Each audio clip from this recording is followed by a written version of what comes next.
নদী সৃষ্টিকর্তা দান, অর্থাৎ যিনি এই বিশ্ব ব্রহ্মাণ্ড সৃষ্টি করছেন তিনি নদী সৃষ্টি করছেন।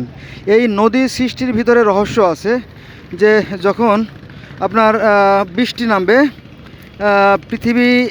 পৃথিবীর গোসল হয়ে যাবে, কিন্তু দেখেন সেই নদীটাকে দখল করে নদীকে হত্যা করে সেখানে দেখেন কি করছে, এই যে ভ্যান গাড়ি রেখে দিয়েছে। হ্যাঁ, এই দেখেন, এই যে এই কারণে আপনার বন্যা হয়, বন্যা হলে পানি আটকে যায়, এই যে দেখেন।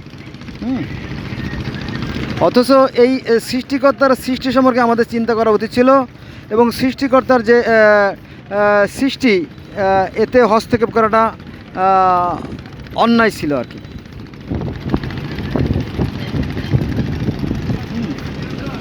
নদীর যে স্বাভাবিক গতিধারা, নদীর যে স্বাভাবিক চলার যে পথ, এটাকে গতিরোধ করাটা নিঃসন্দেহে একটা অন্যায় কাজ, কিন্তু আমরা প্রতিনিয়ত এগুলো করে যাচ্ছি।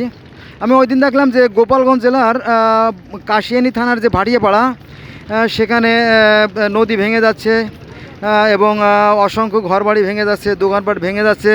তারপরে আপনার সেই যে পানি, নদীর যে পানি, সেই পানিগুলো বিভিন্ন ঘর বাড়িতে ঢুকে গেছে, উঠে গেছে, ঠিক আছে।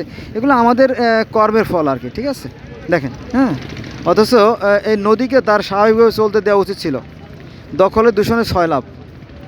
দেখেন, হ্যাঁ, দেখেন, এত দরকার ছিল না আমার মনে হয়। হ্যাঁ, আস্তে আস্তে কোথায় চলে আসলাম, ডাবের পাইকারি মার্কেটে চলে আসলাম। এভাবে যত বড় বড় মার্কেট আছে সবাই পুরন ঢাকা এখানে আছে।